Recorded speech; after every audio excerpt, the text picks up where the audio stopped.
That's why I told my kid, stop licking all the lead. Anyway, Daniel, good to see you. My name is Dan Selcke. You are Daniel Roman. We are here with a new episode of Take the Black, the only show on the internet where we talk about all things sci-fi, fantasy, movies, TV, books, etc., and so forth. I'm here with you. You're here with me. We're here with all of our audience members. I'm going to sneeze. Daniel, say something.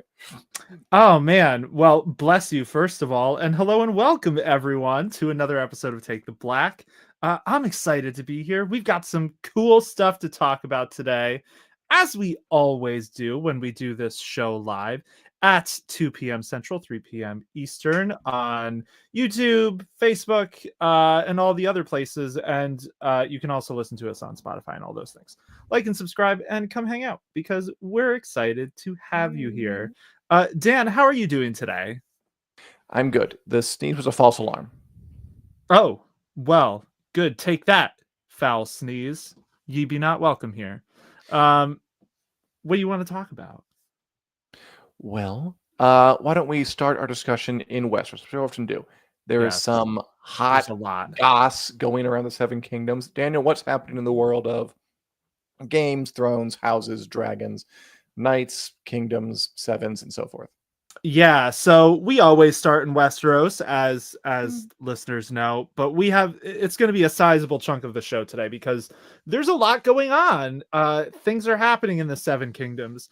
So probably the biggest, most exciting, yet most nebulous thing we have to talk about today is that the HBO exec Francesca teased last week about other spinoffs in the works, and particularly said one of them's looking pretty promising.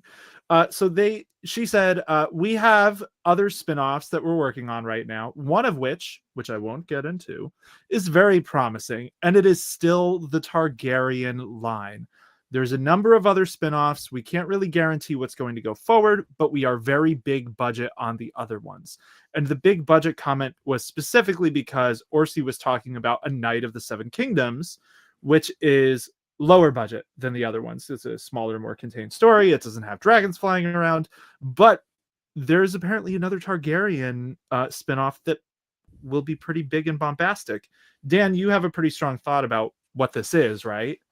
Oh, I know what it is. We all know what it is. I mean, yeah. I feel like she's being a little coy, but I think it's been pretty common knowledge that they're working on a show about Aegon the Conqueror, the guy who, with his sisters, conquered the Seven Kingdoms about 300 years before Game of Thrones. We've heard about that. Like, we know Matt Tomlinson is working on it. George R. R. Martin's working on it. It just makes sense. The plan seems to be to wrap up House of the Dragon and then move on to another show about blonde dragon riding, sword wielding people. And yeah, I would bet all the money I have, all $8, on that being the show she's talking about. Yeah, I think that's pretty fair. Like you said, it's been pretty common knowledge. It's been talked about a lot. We know there's a writer working on it. He's been fairly, open. He's talked about it a few times that he's working on this Aegon the Conqueror project. And if I remember right, it came out a little while ago that this was not just a television show, but a television show with potentially a movie component, which I don't know if that means a all on television, like a TV movie, or if they're gonna home box office is gonna say, psych, we would like you to go to the actual box office. We don't have those details yet, obviously, but suffice to say that would be pretty big budget if they do anything remotely like that with a movie component and a show component.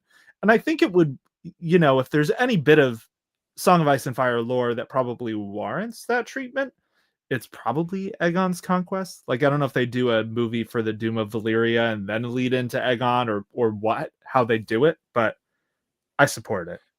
There's ways to do it. I don't want to water things down too much. I feel like the whole Game of Thrones franchise thing is losing a bit of its luster these days. It's been, 5 years since the end of the show. House of the Dragon is doing good, but has some issues. I'm looking forward to Seven Kingdoms and seeing if that can jumpstart anything. Yeah. I wonder if that's franchises in general. This is a little off topic, but it makes me think of, you wrote a great editorial that's up on the site, winteriscoming.net, about Marvel and like, are people ready to start giving superheroes their money again? Because it seems like Marvel, people are just getting kind of tired. Like the new Captain America movie's out. It's probably one of the only times I haven't rushed straight to the theater, even though I loved Anthony Mackie in The Falcon and the Winter Soldier. I've been looking forward to this movie, and I kind of could care less because this is like the 35th Marvel movie, so maybe it's franchises in general losing their luster. It did do pretty well, though. I was surprised it did as well as it did. Yeah, it made back all of its budget in like the first weekend. Good. I mean, it may be the days of them raking in $1 billion, but yes, the enthusiasm level is a little bit lower. They're also making them for less, and I haven't seen it either. I've heard a bunch of conflicting things about, is it good, is it bad? I don't know. I think the question is, do people really care deeply anymore? Yeah, and it is. I feel like if people don't care, it is really indicative of like just the mismanagement of the overall thing, because I know that certainly it seemed like people cared a lot more about what would be next for Anthony Mackie's Captain America after the Falcon and the Winter Soldier, but that was like 15 Marvel projects ago. You know, they've left such a long gap that I feel like enthusiasm really waned. What year was that? Was that like 2021? Was that like mid-pandemic? It was 2021. Yeah, it was their second Disney Plus series. So after WandaVision, a while ago. Yeah. Yeah. I mean, we've talked, and when I say we, I mean like we, you and I, and we as a people. Yeah, the royal about the monoculture. Like, can there be another movie event, TV event? I'll even throw video games or books in there that can like unite people in the way that Game of Thrones did, that Harry Potter did back in the day, that Marvel did, like these big monocultural behemoths. Yeah, I think Stranger Things is close. That's true. It's probably the closest one we've got at the moment. Yeah, you know what? Why am I being so pessimistic? There are other things that are out there. So let me ask you, since we were talking about how uninterested and jaded we are, are there other Targaryen spinoffs you'd like to see? I just thought that'd be a fun question to think about. GTA 5, says Leo. True. GTA 5 unites everybody. I think the most obvious one is Aegon's Conquest. That just makes the most sense. What they got basically is House of the Dragon. That was a good choice. Knight of the Seven Kingdoms is a good choice. Aegon's Conquest is a good choice. The Blackfire Rebellion would be pretty cool.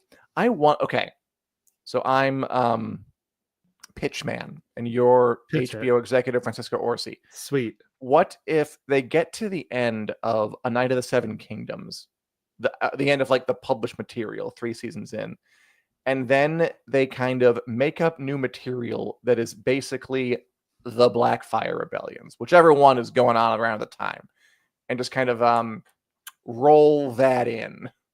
Well, so here's the thing with that. So the Blackfire Rebellion happens before Dunk and Egg, and it's basically it sets up the state of Westeros for Dunk and Egg. Like Dunk and Egg talks about the Blackfire Rebellion a lot. Mm-hmm.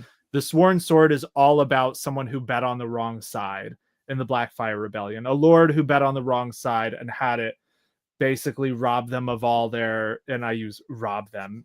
They lost everything because they bet on the wrong person in that battle. So if they did that, it would be a prequel to Dunk and Egg, because the quote unquote second Blackfire Rebellion, I wish I remembered the line. It's something like it ended with a whimper, something like that. It will be in A Knight of the Seven Kingdoms. The second Blackfire Rebellion is a small, pitiful affair, if I remember right, and it happens in the Mystery Knight, which is the third Dunk and Egg book.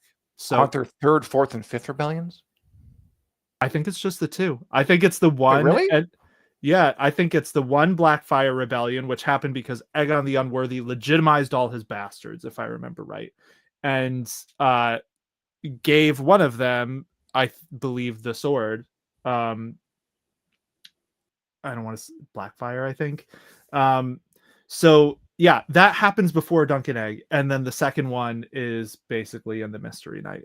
So I do think it's one of those interesting things, kind of like House of the Dragon, where if they wanted to do a Blackfire Rebellion one, it makes sense in terms of the drama of it all. It's one of the most interesting periods of Targaryen history, but it would be like they did a show and then they were like, now let's do the prequel to our prequel to Game of Thrones.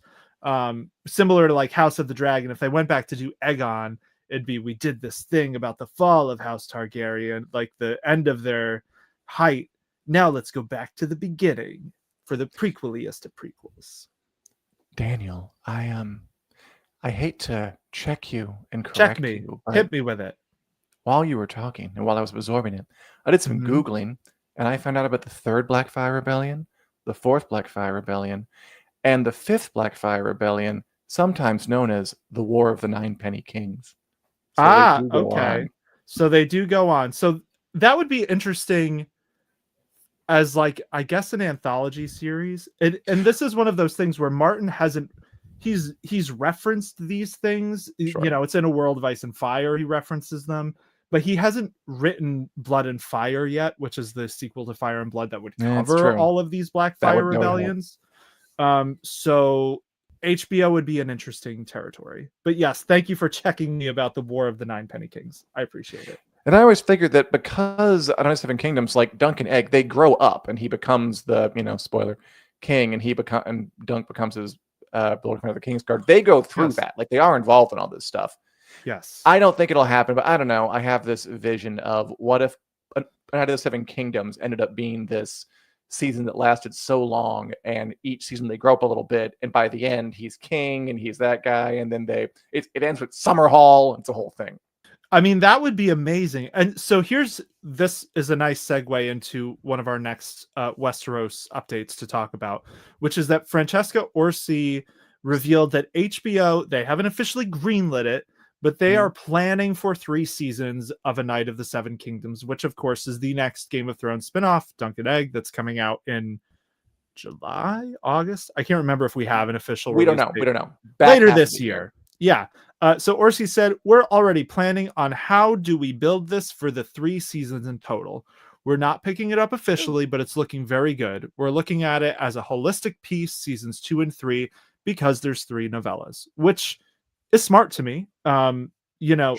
Without getting into spoilers, the 3rd novella kind of ends on the note of Egg growing up just a tiny bit, kind of like growing into his own as a young person a little bit, in a way that, obviously Martin wanted to write many more of these novellas, but it's a decent end point to imagine, thinking of like Dunk and Egg is really about Dunk mentoring his young squire, and that is a huge turning point moment for them in their relationship. But if they did go farther, obviously dealing with all of those small subsequent little sad Blackfire rebellions, because it's really like the big one happens before Dunk and Egg, but them dealing with the fallout, and like you said, Summerhall is a hugely important moment in the lore that Martin hasn't written a lot about. We haven't seen a lot about it. It's why Aerys Targaryen is so kind of goes mad, if I remember right, because he's like a relative. I can't remember if he's a son of Egg or like a one generation down, but obviously the knowledge of what happened there is scarring to the Targaryen family that survives. So yeah, I mean, I would be all in on that, but HBO, they would really have to go off book to be able to pull something like that off. That's my only reservation. Oh yeah, but I mean, there's no chance of them having a book, so why not? Yeah, that's true. It's a good idea that they're going to do them back to back, though. That's a solid idea, and I think it'll be successful. And again, I love that it's cheaper. I love that it's going to be a more streamlined, smaller scale, intimate show. I think it's a good step in a good direction for everybody in this genre space. Yeah, totally. I feel like I think we talked about this in one of our recent shows. Maybe I'm misremembering, about like the budgets ballooning and all of these streamers kind of rushing to make gigantic productions, and how at a certain point it becomes clear it's not just about the money to get these things off the ground. And I think A Night of the Seven Kingdoms is getting ahead of that curve, because we know it is a smaller budget spinoff that is telling a more contained story. And yeah, it would be cool to see HBO, lead the charge with that the same way they led the charge with Game of Thrones. So we will see. Yeah. Leo, I think it'll probably be fall. It feels like a fall thing. I'm not sure why. Because it feels like it's almost done. They probably could release it after The Last of Us, but I think it'll probably be a little later than that. Yeah, I mean, but The Last of Us and House of the Dragon are kind of HBO's two big genre releases this year, unless I'm forgetting one. So I could see them kind of, one in the spring, one in maybe the early fall. Like I keep thinking of August or early September, maybe for A Night of the Seven Kingdoms. But we shall see. The other smaller spin-off news to mention is that House of the Dragon season 3 has a new tagline. Dan, I think you know a little bit more about this. What's the deal with this? I mean, it was just on the Twitter. They replaced whatever they had before with, or was it like nothing burns like betrayal? That's cute. Is it true? Hot Ones needs to know. I would say there's a 65% chance of it being true. Not much to say there. I mean, well, most of the take from it is that they're ramping up. We know they're going to start filming next month. We know the actors are getting their scripts. We know everything is ramping up. I'm looking forward to covering it. I'm looking forward to there being life again. And personally, I don't know. Nothing burns like betrayal. I don't think it sounds quite right in my ear as a catchy tagline. So not my personal favorite, but I support their right to experiment as they enter this curious age. Yeah, it's early days. They can always change their mind. It's not on a poster yet. Hello there, Bubo in the chat. Nice to see you too. We'll see if that sticks. I don't love it. I don't hate it. I think for the love of God, we need to start having some more betrayals in that show because they've tried to make everyone a little too sympathetic. Give us some more ruthless, awful stuff. Come on. Let us love to hate these characters. It is the time. If they are going to do it, season 3 is the time to really go in on letting us hate some of these characters because this is the point in the story where things get ugly. So we'll see. Do you have anything else you want to say about House of the Dragon or any of the Game of Thrones television universe before we move on to a few bookish Game of Thrones things? Just that I haven't read A Night of the Seven Kingdoms yet. I can now. I keep looking at it. I'm waiting for it to call to me. I know that when the time is right, it'll just be perfect, and I'll pick it up and I'll read it. Probably won't take very long. One sitting. It hasn't been quite the right time yet, but it will be soon. I swear. I bet when that trailer comes out, you're gonna. No, I want to do it before if I can. Okay. We'll see. Yeah, that's a one sitting read, really, or maybe two. They're not long. They're like 100 speed readers like you, Dan. It's not about speed reading. It's just about setting aside the time. But speaking of reading and things you cannot read speedily, here's another fun little A Song of Ice and Fire announcement that I think dropped today even, which is that A Feast for Crows is getting, that's the 4th Song of Ice and Fire book, for listeners who don't know, how'd you end up here if you don't know that? It's getting a 20th anniversary edition coming out November 4th, 2025. And it is up there on the screen. If you're listening on audio, go watch on YouTube so you can see the pretty cover. Dan, I won't lie to you. This makes me feel pretty old. When did you read A Feast for Crows? Oh, like after I started watching Game of Thrones. Okay. Because I hadn't heard of it before that. I watched like the first season of the TV show, and then I got into the books because there was nothing left. I was like, okay, so I watched the first 2 seasons. What happens next? So then I skipped the first 2 books, went right to A Storm of Swords, read that, and just kept going. Yeah. I don't know, 2014. Nice. Bubo, we do not have any previews of illustrations yet. Nobody does. Revealed. Yeah, they just revealed this cover, like I think literally today or yesterday. So Feast for Crows was when I got on the Song of Ice and Fire train. I started reading this series the year Feast for Crows came out. So 20 years ago. Adventure for you. Yeah, it really has been. And it's funny because we've all been waiting so long for the Winds of Winter. It's easy to forget that there was an infamous delay for A Feast for Crows that was like 5 years that a lot of fans were very upset about. And then there was a similarly long delay for Dance with Dragons because Martin very famously split these two books. It was supposed to be one book. He split it into two. They are kind of concurrent entries. But yeah, seeing that it's 20 years from A Feast for Crows, that puts it in perspective. Man, Martin was a much younger man in those days. I'm sure it'll be cool. I mean, it's hard to hear 20th anniversary of Feast for Crows and not think. I feel like if people are still hanging on to this, they're probably reminded of how long it's taken to write the Winds. Julie says, "First Winds Winter, that'd be nice." Yeah. In one way, it's a re-release of a 20-year-old book. In another way, it's a personal attack on me and a reminder of how long it's taken to get the next one out. I'm sure it'll be cool. November.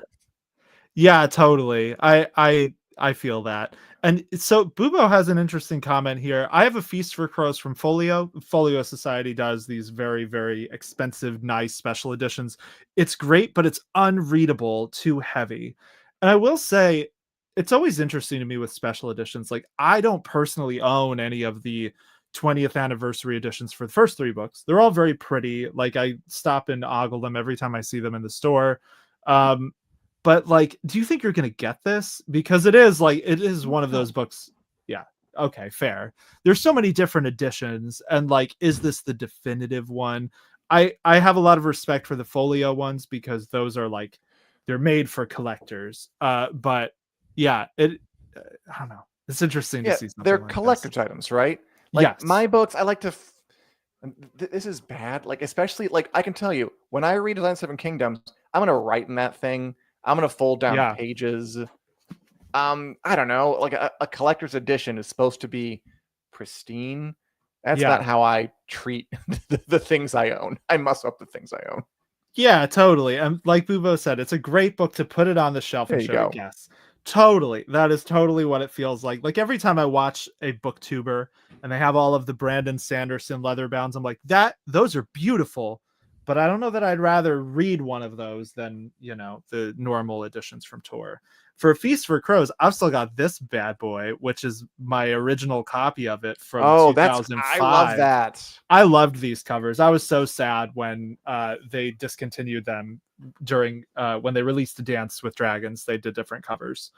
But yeah, so A Feast for Crows, 20th anniversary edition, coming November 4th.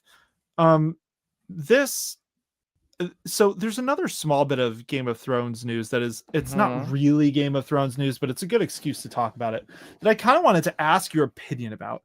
So you wrote about this story today on the site. It's up that publishers have band together to basically sue the state of Iowa over a law banning books like Game of Thrones from schools and public libraries.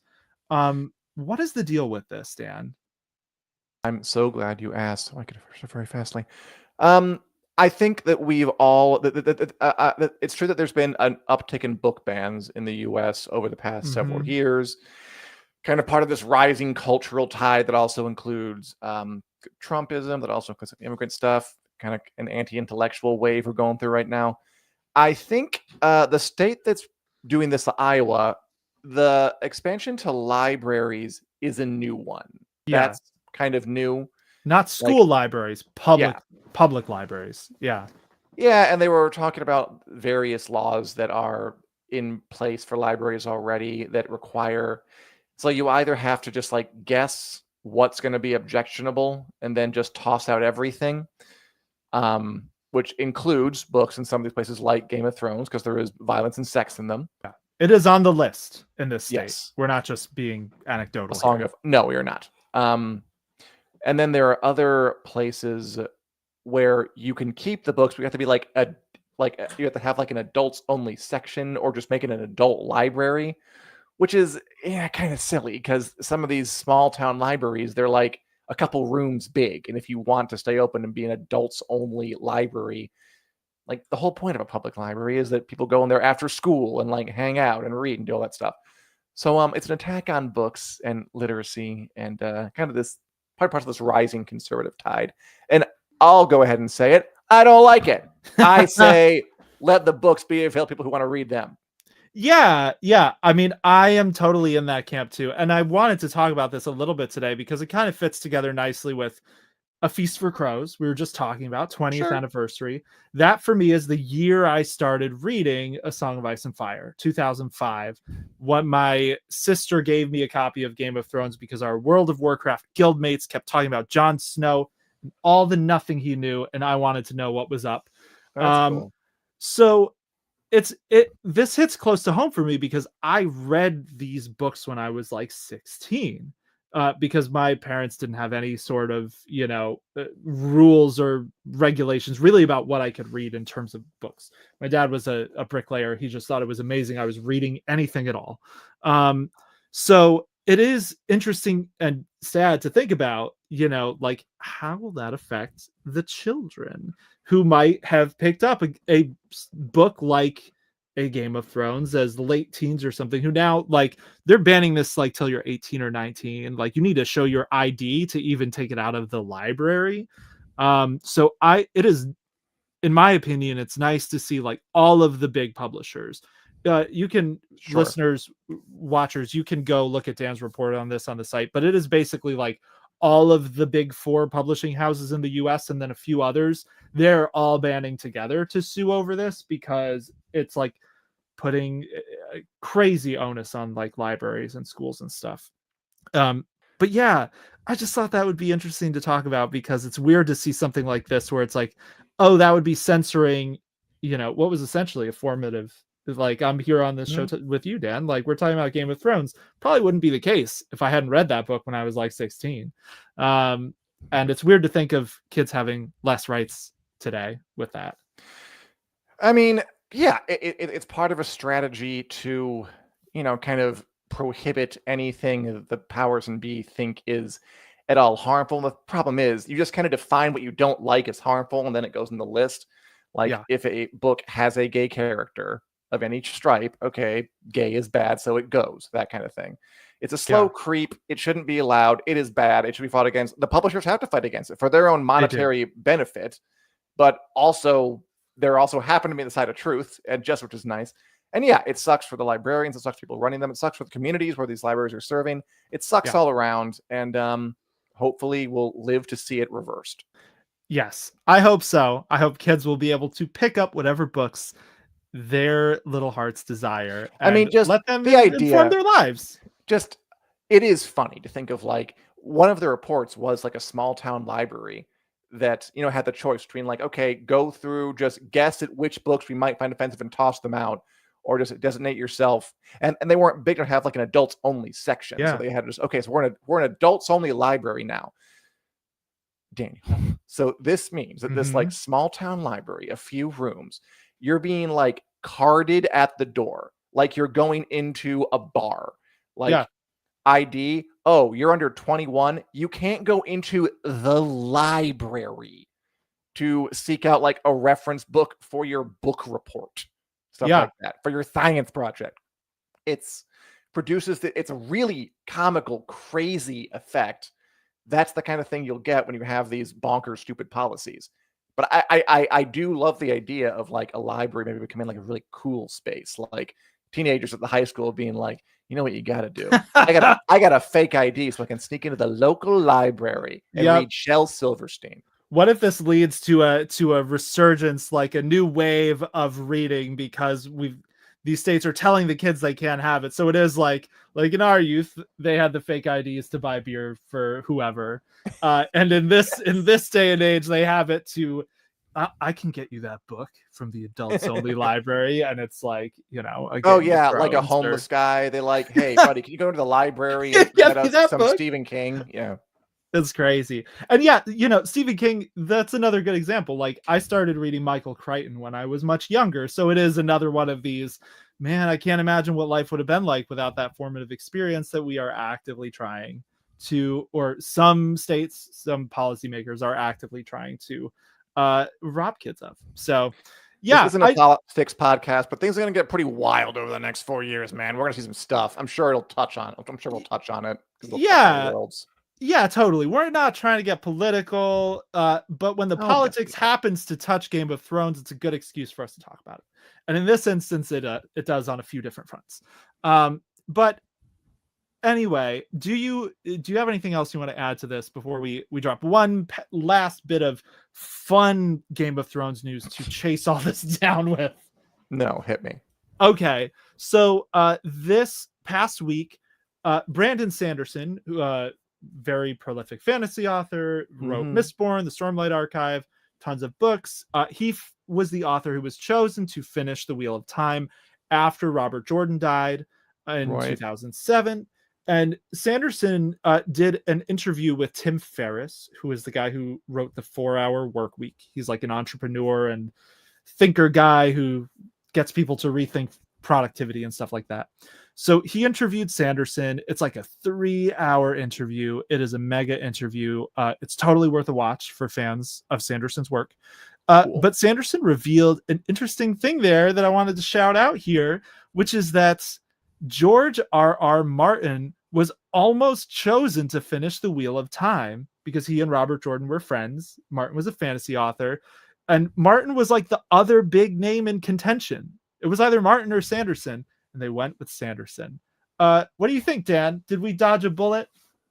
Dodge a bullet. I mean, I think all the cracks are correct. They probably would still be working on the books. Sure. Yeah, I agree with that. Sanderson was still it was cool to hear him talk about this because, in his words, his publisher still, quote, thought he might be a failure as a writer when this all started happening, because he had just released Mistborn, which was his second adult fantasy book, and it wasn't doing very well. The first Mistborn book, he said that he thinks the cover had a lot to do with it. That first Mistborn cover really didn't land with audiences until they rebranded it with a new cover. So yeah, it is funny to think about an alternate universe where George R.R. Martin might have finished the Wheel of Time instead of Sanderson. I think we can all agree it's better to have an end to these books. I mean, it made sense because he was a prominent author. He was friends with Robert Jordan, but yes, it would have been the wrong choice. Yeah, totally. He was already late on his own book series. So in Sanderson's words, like, he was already late at that point. Publishing would not have abided by him taking on this other massive unfinished series. And that was a huge part of why they just knew they couldn't get George for it in the first place. So they ended up going with Sanderson because he wrote this really nice eulogy for Robert Jordan that happened to get across Jordan's editor/wife's desk and caught her attention. Yeah, and cool for him. I mean, to go from like a pretty obscure, up and coming fantasy writer to the guy who finishes one of the biggest series to ever come out, quite the second act for Brandon Sanderson. A very cool transition. Absolutely. Worthy of, I'd say, like, who would play him in the biopic, but the biopic is him just like a writer's biopic, them at a computer just typing away. Especially that writer's biopic, because I feel like Sanderson's pretty transparent about like his very, specific wholesome schedule where he wakes up at noon and he writes for a few hours, and then he's with his family, and then he writes in the middle of the night. So it wouldn't be as exciting as, like, I don't know who else. Is there a good writer biopic that you can think of? Is there like anybody out there? Any like great writer biopic? You mean one that exists, or one that we would want to see? Was that Tolkien one any good? I didn't watch it. There was a Tolkien one. I mean, it came and went too. With Nicholas Hoult, I think, as Tolkien. It came and went really fast. I don't think anybody really sat down to love it. Oh, I saw the one about the lady who wrote Mary Poppins, where Tom Hanks played Walt Disney. That was okay. Okay. That's a fun sell of that. I did not know that was a thing, but now I am intrigued for Disney Hanks. But yeah, so that's the deal with the Brandon Sanderson thing. If you are interested about that, I would definitely recommend watching that interview with Tim Ferriss. Really good stuff. And that is a good little transition here, because we do still have something else to talk about in this show. We've rambled a lot about A Game of Thrones.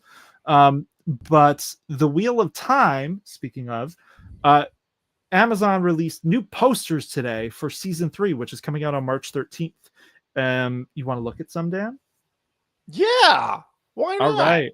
Let's do it. So who's in this first one? Tell us what we're looking at. This is Swan Sanche, the Amerlin seat of the White Tower, and she is dissolving at the edges.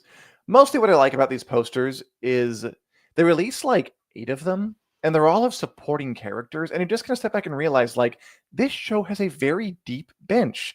These character posters are all of supporting characters. I mean, they're like... How dare you call Nynaeve? Yeah, sorry. Supporting characters and Nynaeve. And they still warrant this stuff. I like how big this world has gotten. Yeah. Like, Swan Sanche is the leader of the Aes Sedai sorceresses.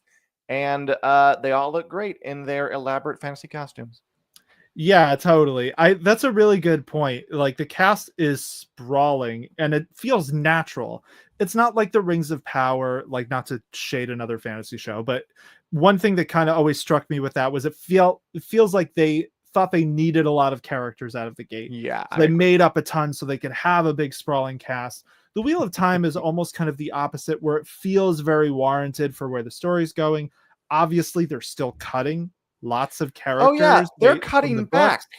They're cutting back. I saw Sarah Nakamura, who is the book expert for the Wheel of Time production, talking in, I think it was the Dusty Wheel chat, about how they had ended up cutting out one of the wise ones for the Aiel just because it became a business, numbers on sheets type of thing, of they couldn't make it work to have that one extra character. So they had to combine. But they're still hoping to bring the other one in later, which sometimes they have to make these sorts of concessions. But yeah, so this is Siuan. The next one that I am stoked for, this is Elida. I'm not going to attempt to say her full name because I don't have it in front of me, and I would just embarrass myself. But she is played by the Expanse veteran Shohreh Aghdashloo, who played Christian Avasarala on The Expanse. This is going to be one of the new standout performers of this season. I have no doubt. Elida is a red Aja, so think the same Aja as like Leandrin. Yeah, evil, but maybe not explicitly evil. The red Aja is so interesting because they are very gray characters. They come off as evil, but the ones who aren't sworn to the dark, like Leandrin, still think they're doing the right thing. I know. So it can make some really interesting dynamics, and Elida is at the center of a lot of these really interesting dynamics. She's going to be a standout character this season, and it's worth noting all of the posters. We don't have all 6 of them, but you can find them on the Wheel of Time Twitter account or wherever. Or on winteriscoming.com or .net. Or that site that also writes about the Wheel of Time very, very often. But all of the posters released today are White Tower characters. And we are going to see a pretty big shakeup there this season. Book readers who've read The Shadow Rising will know exactly what that is. If you haven't read The Shadow Rising, strap in for a pretty wild ride at the White Tower this season. Bubos thinks they look like AI-generated fan art. It is getting a little hard to distinguish, I'll admit. I don't think so, though. I mean, they're clearly doctored, but that's Shohreh Aghdashloo. Yeah, they are like dissolving at the edges. Dissolving in real life. Oh, she's not? Oh, not in real life. That's the thing. They're on like a tomorrow everything will dissolve. Yes. They're doing a little artistic thing and not really entirely sure what the point is. But I don't think so, but I do think it's getting harder to tell, which will be a fun future for us. Yeah. Things are going to get weird. Yeah, looking forward to it. Yeah, I felt that way. Not that it was AI generated, but that there was some kind of uncanny valley with the last poster that had like the whole cast with the columns of Ruidian, that place we debate over the pronunciation of the name for, that had the whole cast there. There was something about that one that looked a little off, maybe not AI generated, but something didn't sit right on my eyes. This, I imagine they did photo shoots for these actors, for these posters, and then they just tweaked them somehow. But yeah, so let's talk about our next one, because this is an interesting one. So this is Varen Mathwin, who is a sister of the Brown Aja. Think of them as the librarians of the Aes Sedai who would not want any books censored. So Varen is a very interesting character in the books.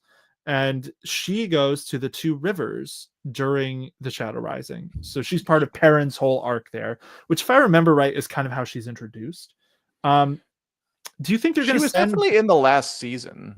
I don't She recall was. if she's introduced earlier in the books. Yeah, no, she was introduced right at the start of season 2, but I think, yeah, I can't remember for sure if season 3, it might have introduced her earlier because we had 2 whole books of White Tower stuff, you know, versus what we're getting in the show, which is they kind of combined elements of those 2 books for last season. But do you think they're going to keep Varen at the White Tower this season, Dan? I don't know. Yeah, that's my answer. I don't That's know. fair. The trailer had, yeah, we'll see. The trailer, which you can find our breakdown for at the site, showed Alana at the two rivers, which Alana is the Green Aja sister. She's been on the show for a while now. But it has not shown Varen. And now we're getting this picture of Varen at the White Tower in this kind of salvo of White Tower posters. So I do kind of think they might keep her there. And I don't know what that might entail for the characters who stay there, but I'm very intrigued. You want to move on to our next one? You have anything to say for Varen here? The notion of like an entire Aja just filled with spacey, nutty professor librarians is a little funny, but more power to you. I liked her in the second season. I thought she popped in a few scenes. Yeah, they do important work. And yes, I liked. I don't know the name of the actress who plays Varen, but I liked her too a lot. And let's look at our last one here. So, like I said, there are 2 more. We don't have the posters for Nynaeve or Elaine here. Go look at them on winteriscoming.net. But this one, you had an interesting observation about this one, Dan. So this is Min Farshaw, played by Kay Alexander. You had a theory about the dissolving effect here that related to Min. What's the deal with that? Yeah, all the posters they're dissolving around the edges, which seems like a very, I don't know, curious, specific way to go. And the tagline is, what is it like tomorrow? The world will dissolve. And I was like, dissolve? Is that a code word for the Wheel of Time that I don't know about? Some kind of lore thing? My guess is there's a big shake up at the White Tower, like you said, which could refer to that. I remember a bit in The Shadow Rising where Min is walking through the White Tower early in the book, and her little funky powers that she foresees the future in weird, hard to interpret flashes. And she sees like death birds hanging out on everyone's head. They're going to be involved in the big coup thing that happens. And she doesn't know what that means. She's just like, everyone around here has incredibly bad juju. And I'm going to maybe the dissolve things to take on that. Gotcha. Yeah, I think that's as likely a guess as any. I do think, regardless of what the effect is, I do think that is what that little tagline about tomorrow, the world will dissolve or whatever. I do think that's going to do a trailer or something tomorrow. What's tomorrow? That is a good question. So it is Wednesday. The Wheel of Time does new press drops on Wednesday, so that's today. So it'd be kind of nuts if they were like, surprise, have a thing on Thursday as well, loyal fans. Yeah. So my other thought with this dissolving thing is we have seen a few effects in trailers of people dissolving, like Egwene in one scene. I wondered if it related to the dream world, Tal and Riod. But at the same time, I think you're totally on point about the dissolving being, related to the White Tower, because no matter how you look at it, the White Tower is going to be a very different place by the end of season 3 than it is at the start. Like, we can kind of say that conclusively. There's zero chance that the White Tower will be exactly the same by the end of this season. Stuff is gonna go down. Yeah, should be fun. And yes, Valerie, she does look happy with her pockets. Min loves a good pair of pants, as most book readers know. But yeah, so the Wheel of Time, season 3, coming March 13th. Keep an eye out on Wednesdays if you're into this show, because like I said, that is the day that they typically drop new stuff and stoke the fires of hype. All right, Dan, shall we head into that portion of the show where we just talk about what else we're watching, reading, experiencing in this mortal coil? Yeah, we should. I'm not really doing much of anything. I watched the first episode of Mystic Quest because you were talking good about it. Nice. How'd you like It was it? nice. I liked it. Yeah, it was cute. I'll keep watching. I don't think I laughed uproariously, but I do like the idea of a show that mines. I mean, major tech companies are such an important part of our lives nowadays. I want to see satire about that. I want to see satire about billionaires. I want to see satire about the people who are really making these kind of calls. Speaking of calls, so yeah, I like the idea. I thought it was cute. I like the cast, and I'll keep it up. Nice. Yeah, that is my landline, which is just out of reach. It's You not have the a billionaire. landline. That's I so do. cool. I And live in the old-fashioned. forest. It's true. I need one because we don't get good That's service true. here. Yeah, that's right. But it is, so maybe that's the billionaires calling to let me know. They heard our podcast. They are upset at the idea of being parodied. But yeah, no, that is so I liked Mythic Quest. We're on season 4, I think, is the new one that just came out, and Yeah, that's the newest. it does have ups and downs. Like, I will say, it is not just an uproarious laugh fest the whole way through. There are some points where the show is a little more funny, a little less funny. A few spots where it's like, oh, y'all got poignant here for a week. Okay. Like, there's one episode that made me tear up. They had probably the realest pandemic episode of any show I've seen, that they actually filmed during the pandemic, like entirely over Zoom. They filmed a whole episode of television. It was super creative. The story behind the episode is really interesting. But yeah, I am curious to hear what you think as you watch it more, because I've been enjoying that show quite a lot. Did you ever watch Silicon Valley on HBO? That's kind of the HBO version of Mythic Quest, the kind of Silicon Valley satire, but HBO style. So more profanity, harder core, and I thought really, really good. I enjoyed it. Yeah, I've seen. Gave us Kumail Nanjiani. Yes, it did. Him to us. Yes, it did. I have seen episodes of Silicon Valley, but I've never like sat down and watched it all the way through. But I always enjoyed when I did watch it. It was fun. Are you watching anything else? Not really. I'm waiting on. Okay, I found out that we're gonna get Severance screeners like the week that the episode drops now, which I'm fine. Thank you, Apple. Okay. Sorry. Thank you, Apple. I love you. Please give me Severance screeners. That's about it. Fair.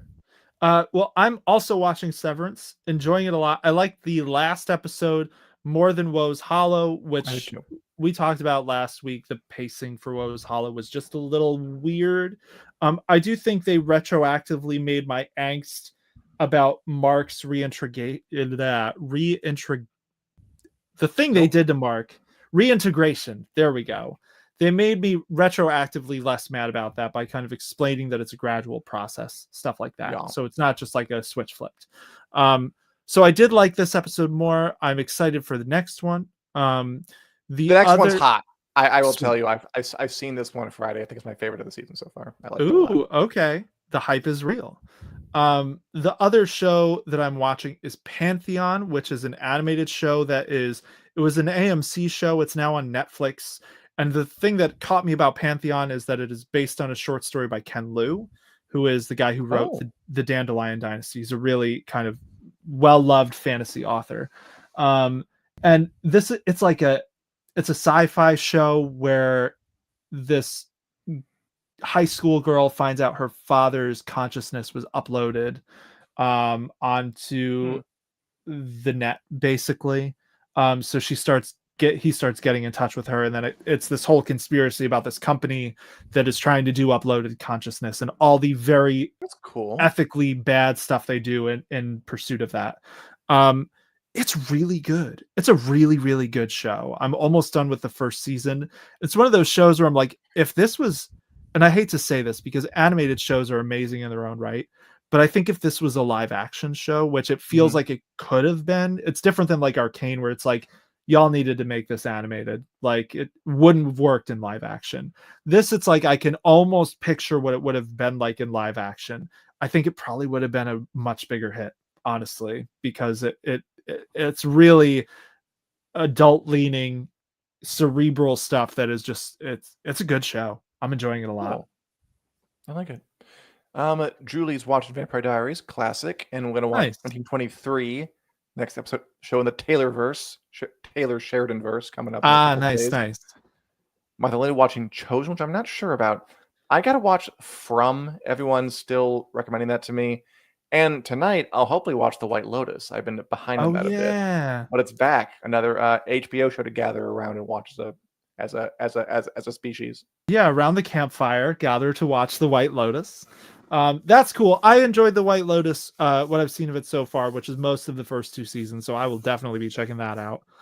The main other thing I'm into at the moment is I'm still reading Grave Empire by Richard Swan, which is like a kind of almost a flintlock fantasy. It's set during a Napoleonic War type era, and that has been really good. I'm hoping to finish that this week. So very cool. And that's about what we're watching. Daniel, yeah. should we bring this puppy home? I think we shall, Dan. I think we shall, with the world famous, historically renowned WiC News Lightning Round, where we go through all of the news stories we did not have time to get to in the main show in 20 seconds, or we are buzzed into infamy and shame by producer Richard.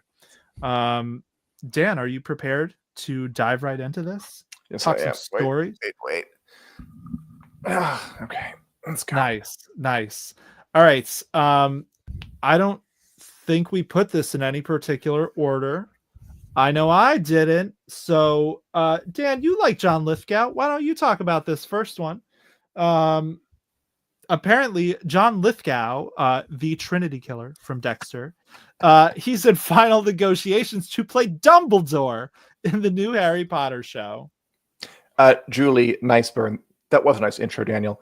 Yeah, mostly okay. John Lithgow, American actor, Third Rock from the Sun, The Crown, playing Albus Dumbledore in Harry Potter show. Take that, British people! You're coming over here, taking all our roles for decades. We're gonna strike back. We're gonna get an American guy playing a British icon, and we're gonna eat your lunch. That's what I'm hearing. On that. What I'm hearing is this is a direct retaliation for Oppenheimer, which was all British actors except for Robert Downey Jr. Oh, for Tom Holland stealing Spider-Man for Henry Cavill stealing Superman. We're coming for you, Brits. Nice. All right, what's next? The Lord of the Rings, The Rings of Power has been renewed for season 3. Nice. Yes. Yeah, it is official. Rings of Power is coming back. They've announced 3 directors who will be directing it. So it's Sana Hamri, Charlotte Brandstrom, both of whom were in the last season, and then a third one who I don't remember, who's new. And yeah, they're already in pre-production on it, so probably start filming relatively soon.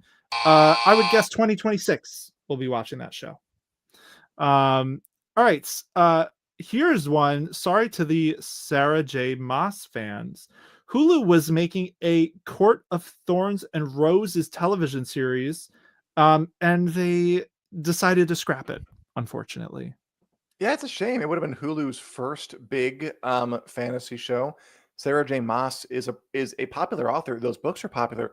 It makes you think, like, what do you got to do to get an original show like adapted off the ground? It's hard.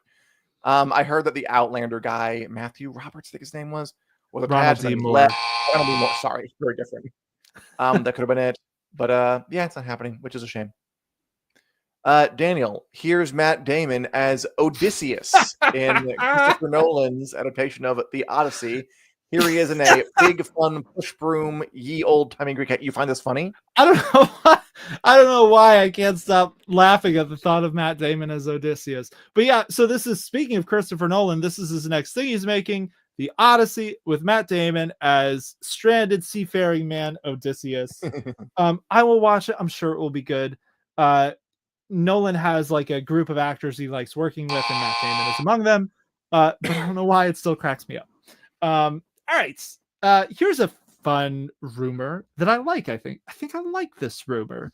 The rumor, as rumored by the internet, and I think Daniel RPK, is that Gareth Edwards, the director of The Creator, may replace Denis Villeneuve to direct Dune Part 4. Yeah, I like this too. Gareth Edwards, Rogue One, The Creator. a guy who seems to like sci-fi movies and is good at making them. We know they're not going to stop the Dune movies with Dune Part 3, with or without Denis Villeneuve. They're going to keep making them. So if they're going to do it, they might as well hire somebody who's good at this kind of stuff. And Gareth Edwards is good at this kind of stuff. And also, I want to see the next Dune book after Messiah. It's a good book, and I'd watch it on screen. So yeah, I'm all for that. Me too. Here's another fun rumor. As long as we're into rumors, rumor was going around that Ncuti Gatwa, the current Doctor Who, might be quitting after this upcoming new season. Yeah, so the rumor is that he's got Hollywood roles waiting for him. He's thinking about relocating. He's gotten a lot of hate and doesn't know if that's worth it. I don't know how substantial this is. I know that when the rumor came out, I believe it's the BBC pushed back on this, basically saying the episodes haven't been received as well as they'd hoped, but they still have a bunch more to go in their current contract with Mickey Mouse. So we'll see. That was well over 20 seconds. We're doing bad today. I'm sorry. We're doing bad. Okay. We're failing. Please accept this heartfelt apology, and we'll move on to the next news story, which is that Jeremy Strong will star in a remake of The Boys from Brazil. Dan, what's that? The Boys from Brazil is a movie from, I think, the 80s about what if Hitler was, because a lot of Nazis traveled to South America after the fall of the Third Reich. And the movie was about, like, what if they cloned Hitler while they were there? And it was part of a whole plot. And I'm not sure if Jeremy Strong is playing the scientist or is playing one of the Hitler clones. Either way, I'm kind of in. And I'll leave it at that because we've been sucking at this 20-second thing so far. I'm impressed you did that in 20 sequence. Do you have more to say on Hitler? No. Okay, fine. Finally, Jack Quaid, star of The Boys, has shared this photo from behind the scenes of the 5th and final season of himself, covered in blood with a big old thumbs up sign. Yep. The Boys is filming its 5th and final season. This had the caption, "Work's been going great, you guys." Sounds like The Boys, they're having a good time as they do. And I can't wait to see how Huey ended up in this state.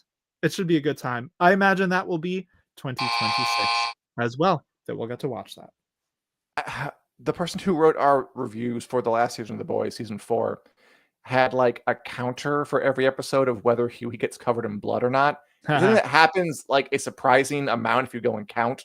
It's a tradition at this point. So I would be sad if it didn't happen at least a couple times in the final season. Yeah, totally. Would it even be The Boys if Huey wasn't getting coated in blood at least once every episode or two? It's true. But that'll be next year. But you don't have to wait that long to watch more episodes of Take the Black, because we're here every week at 2 p.m. CST on the Winners Coming YouTube page and Facebook page. Also available in podcast form, wherever podcasts are downloadable, be it iTunes, be it Apple Music, YouTube Music, whatever. Wherever you get a podcast, we're there. So go download us. Spotify. Leave us a like, a subscribe, a comment. Tell your friends, tell your family, tell your nurses, tell your doctors, tell your accountants, your bankers, your lawyers, and the people you pass in the street. Accost strangers and tell them about us. Thank you for listening. Thank you for watching. We'll be here next week. Hope to see you there. Good night, good luck, and have a pleasant final week of February. Goodbye. Take care, all.